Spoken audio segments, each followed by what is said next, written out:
Greetings, SEBO fans, especially if you have an Airbelt K2 Volcano. It's probably a pretty rare machine, or maybe it's not so rare if you're over in Germany, but over here in the States, that's a pretty rare bird.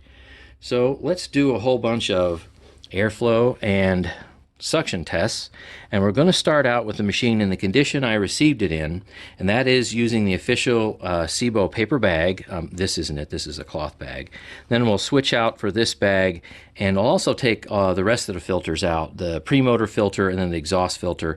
We'll see how much it weighs the machine down, so to speak. And you should know that the little rating sticker down here says the machine's rated at 10.6 amps. So let's get started and see what it does.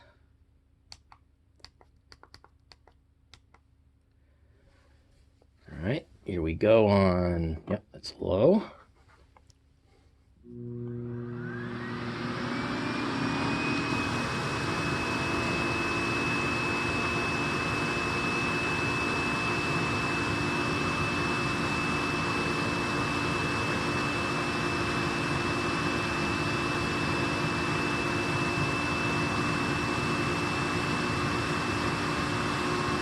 Hey, wrote 2,000 feet per minute.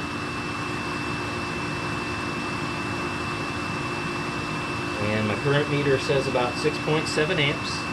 We're at 121 volts at full load today. Looks like it's still going up a little bit.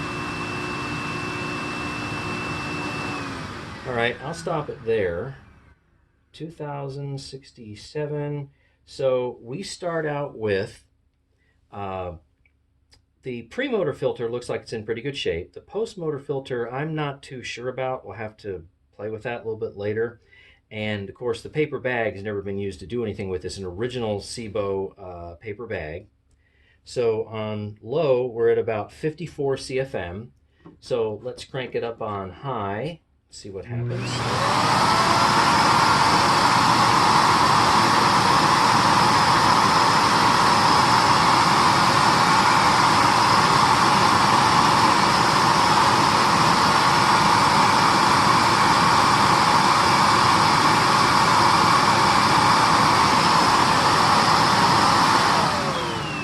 So power draw by my meter over there says 11.4 amps, and that's definitely higher than the 10.6 rated. So they're fudging things just a little bit.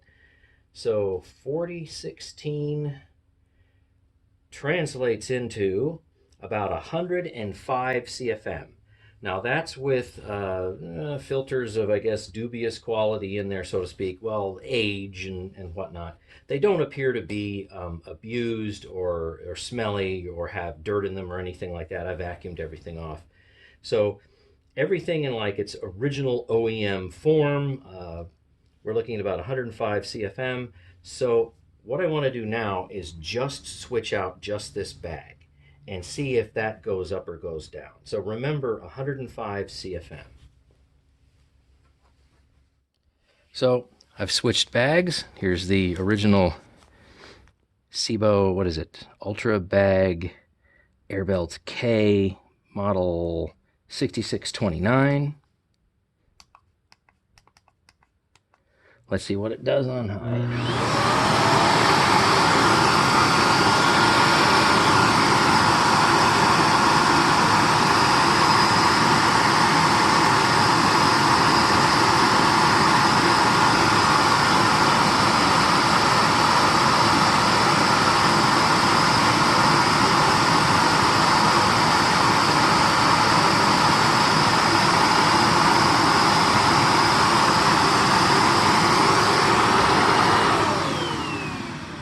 Ooh, 4035. I don't think that's going to make any appreciable difference. Yeah, that's just nothing.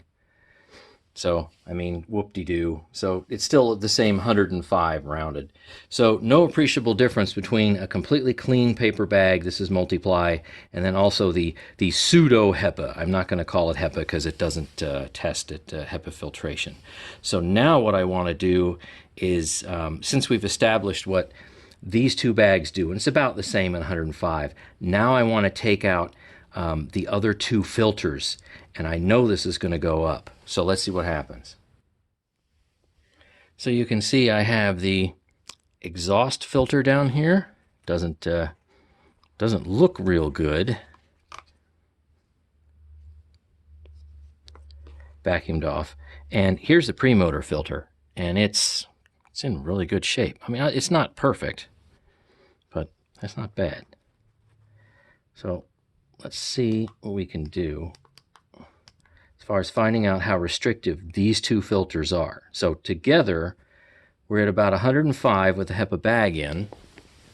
Let's see what we have now.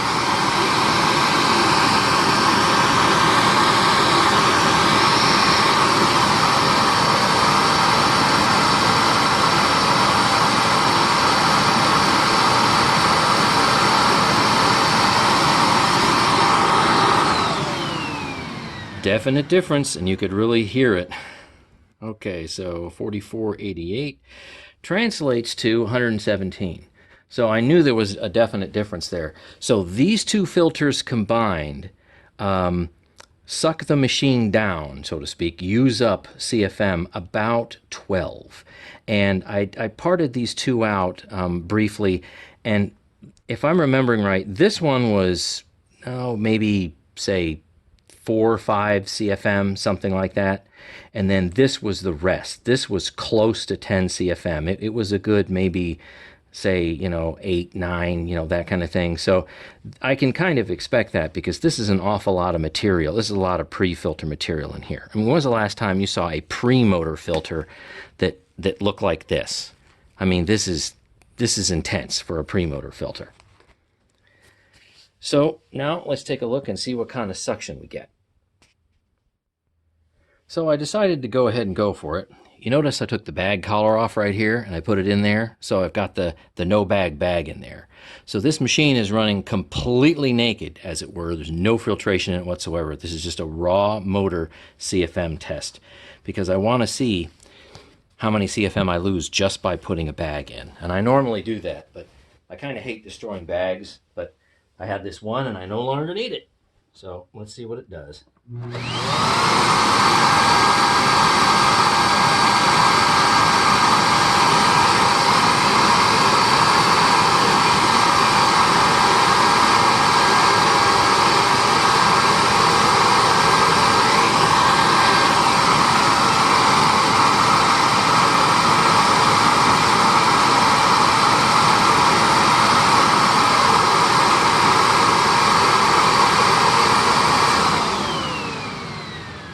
And with no restriction whatsoever on the motor, I mean as much as you can without taking the motor actually out of the body itself, it was pulling 11.5 amps. So definitely above the factory rated 10.6.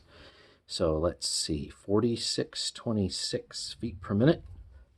And it's about 121. So before we were around 117. So putting in a bag, whether it is this bag or it's this bag, seems to suck down, so to speak, about 4 CFM or so. So that's kind of nice to know. All right, suction tests. Yep, let's do suction tests. So I went and I dug out the manual. It was in the box.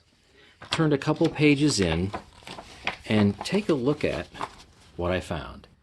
See that technical data there? There we go. So what do we got? 10.6 amps average. All right, I was getting more like 11.5-ish. 12 amps max. All right, maybe under some kind of load it goes all the way up to 12 amps, but it certainly wasn't anywhere near 10.6. Not when turned to high. Suction 110 inches. Airflow 120 CFM.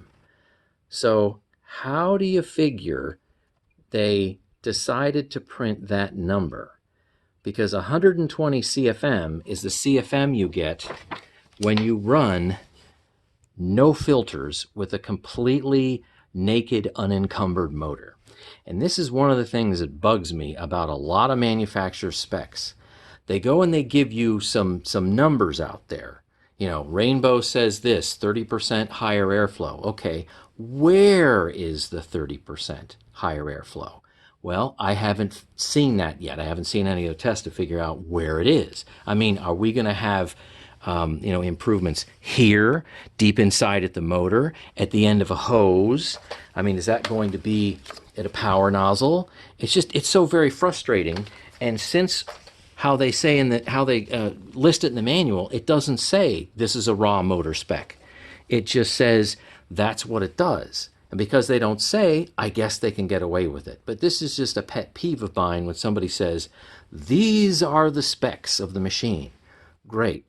Is that the motor? Is that, the canister inlet? Is that the hose? Is that at the end of the power nozzle? We don't really know. But now we know for this SEBO. So SEBO, this is really a deception on your part, because a raw motor spec isn't going to reflect what you get at the end of a power nozzle at all. So let's continue and do some suction tests. So unfortunately, this machine does have a suction relief valve, so I'll show you what I can show you. So I'm going to start out in low. Okay, we're in low.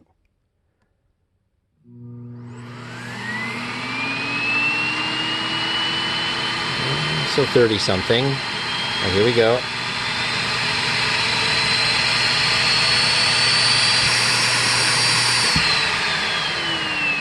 So as it gets close to 70, it pops. I'll do a run up to maximum to see if maybe it can peak at a little over 70 before it pops.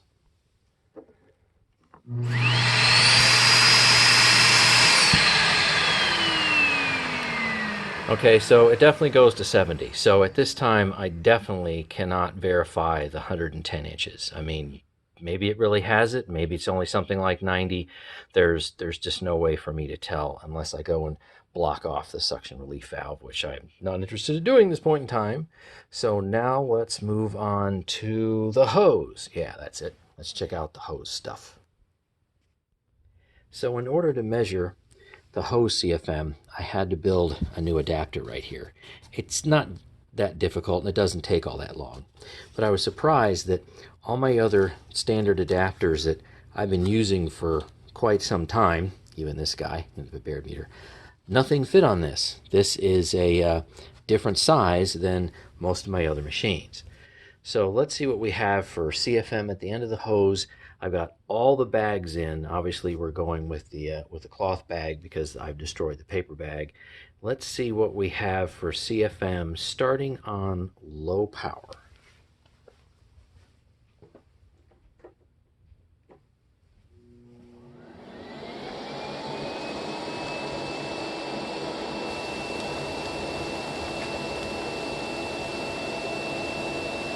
The hose is stretched out as straight as I can get it.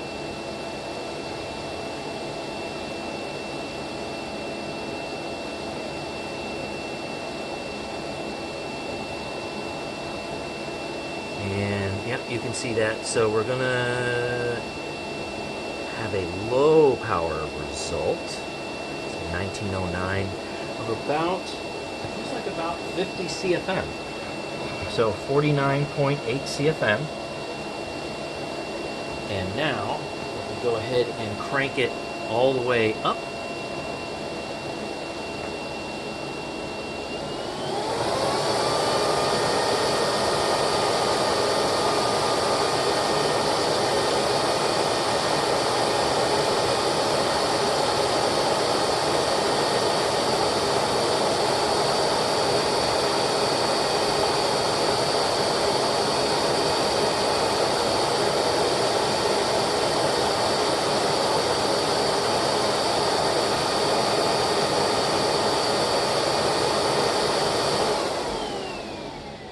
ended up with, let's see, 3523, and we have a fairly typical about 92 hose CFM. So that's actually fairly typical for a machine like this. So I've got a bit of a surprise though when I pre-checked what the suction would do at the end of the hose, I was a little surprised. Remember when I tried to measure maximum suction right at the canister end itself? Well, let me reset up the camera and you'll see what I mean.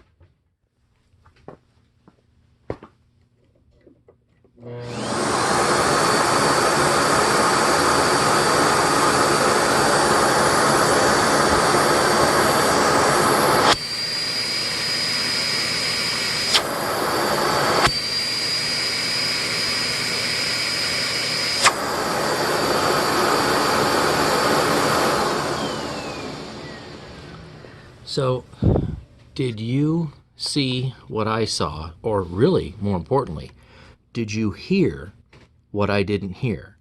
So, through the end of this hose, looks like I saw about a maximum, say, 64 inches of lift.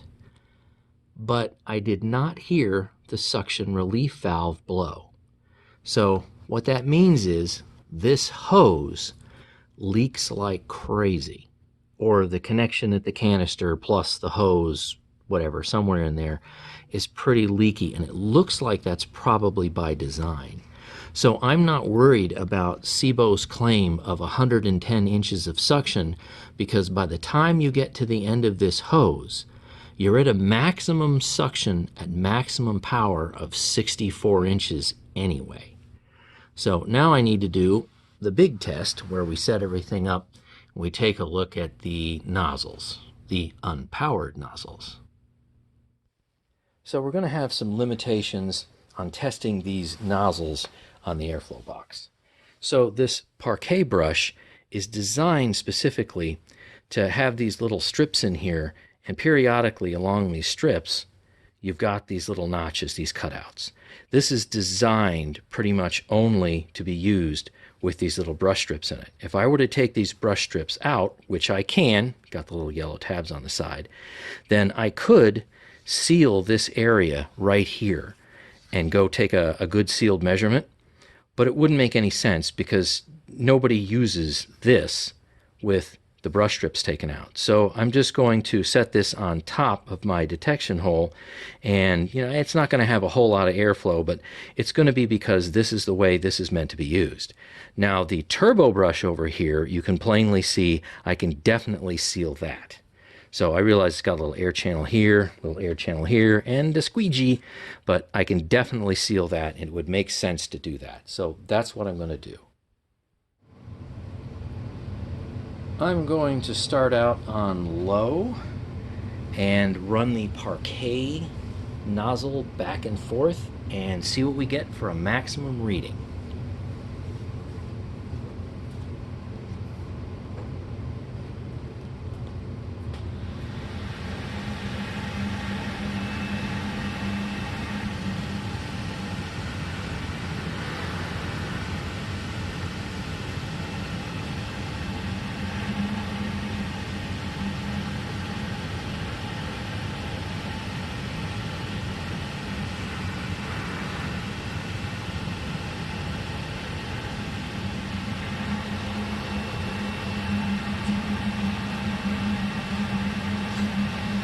Okay, we did 846.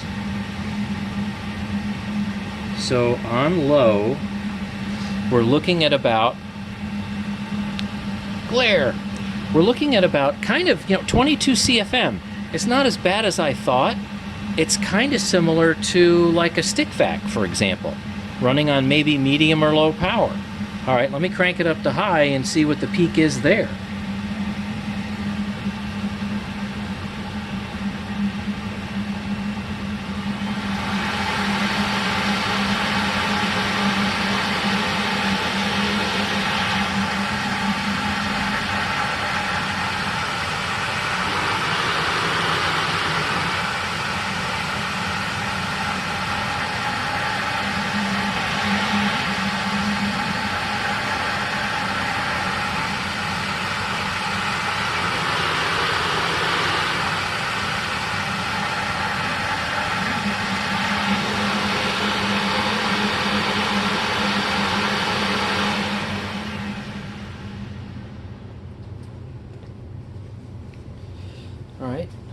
1437, so we ended up with something that was definitely a bit higher. So running on high, again, this is a limited usefulness test, about 37.5 CFM, so almost 38 CFM. So I guess that's not bad, you know, and you got to remember that the bristles down there provide great agitation. So once the dirt is freed from your flooring surface, it'll probably suck up into the, the wands and the hose just fine. So now let's go and try the turbo brush and see what it does. And I will seal that down to that nozzle opening. Now we're set up with the turbo brush, and I'm well aware you have this little small adjustment valve. This seems to indicate, say, low pile carpet and high pile carpet. So let's start out on low, see what happens.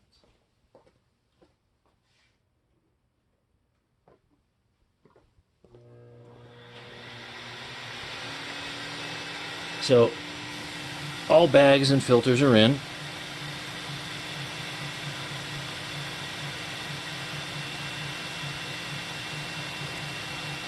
$964. All right. So just remember that, 984. Okay, remember that. So let me flip it to higher pile carpet, and you see the airflow goes down a little bit. It's not much though. I mean, that's actually tiny. Can you see that? Can you see that change?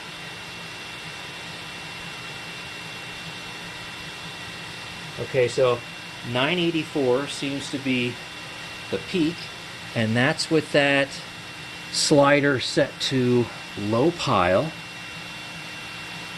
And 984 is about 26 CFM. Yeah.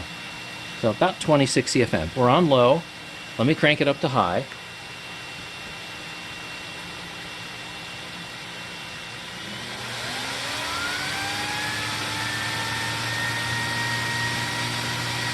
Right, we got some airflow now, don't we?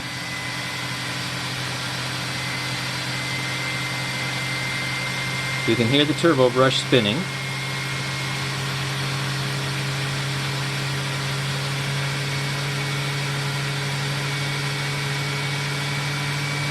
I think we're still increasing. Well, maybe we're done.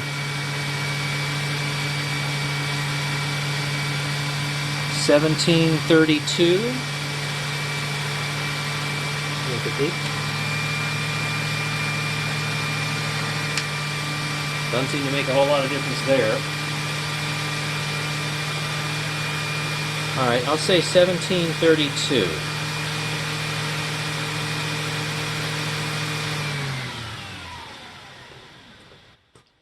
So, doing as best as we can to get the highest CFM possible, looks like we're a little over 45 CFM.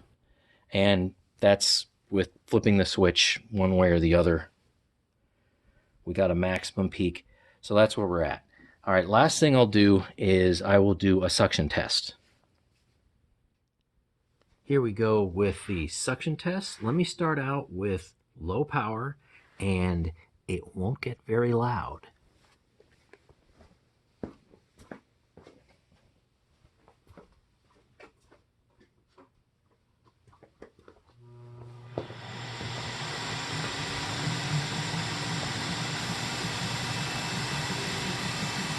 See what kind of whopping nozzle suction we get.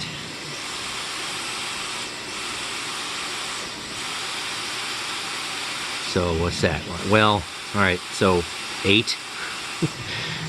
All right, let's put it up on high, see what happens.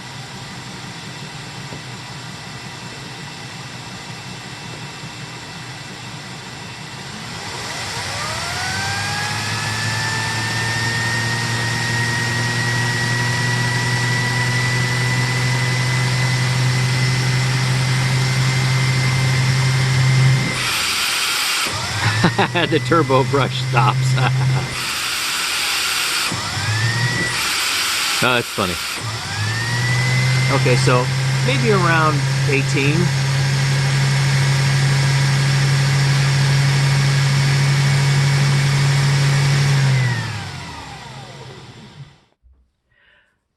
let's sum up my thoughts for this SEBO Airbelt K2. So it looks like really it's quite a nice vacuum with a good build quality. That much is really fairly obvious. But there's a big problem that I have, frankly, with the amount of electrical power it uses. If we see a peak, well, at least I saw a peak, of 11.5 amps at about 121 volts, that's almost 1,400 watts. That's a lot of power. And if you only get 45 CFM, that's an awful lot of power, electrical power, to expend to get such low CFM and suction at the end of your nozzles. So I'm not saying that this isn't necessarily going to clean all that well. You may have a K2 and you may like it. But did you know that it was extremely inefficient? It's kind of like driving a car that gets 10 miles to the gallon. You may really like it. It may be built well. But sometimes you have to look at efficiency once in a while. So I've got to leave you with this. If you have a machine like this, or you are considering a machine like this, especially at its, I think it's around 400 new for this kind of non-power nozzled version, I'm wondering, frankly, if considering a high quality, say, $400 battery powered stick vacuum might be something for you to really give serious thought to. It might give you some other options in there. So your thoughts, especially those who are across the pond, since I'm in North America, over in Europe. There's probably a lot more K2 users over there than there are over here in the States or in Canada. So let me know if you own this machine in particular, what you think of it, and maybe other vacuums you actually use. But let this be a lesson, right? Remember the specifications that I brought up in here? 120 CFM? That was a raw motor spec with all the filters taken out. So 120 CFM, put the filters in, go through the hoses, and end up with a maximum of 45 over here. So you really got to watch salespeople and manufacturers and the specifications that they claim, because you have to ask, where do you get all that cleaning power? And the funny thing is I bet you they might not know. All right, thanks for watching, and stay tuned for more videos.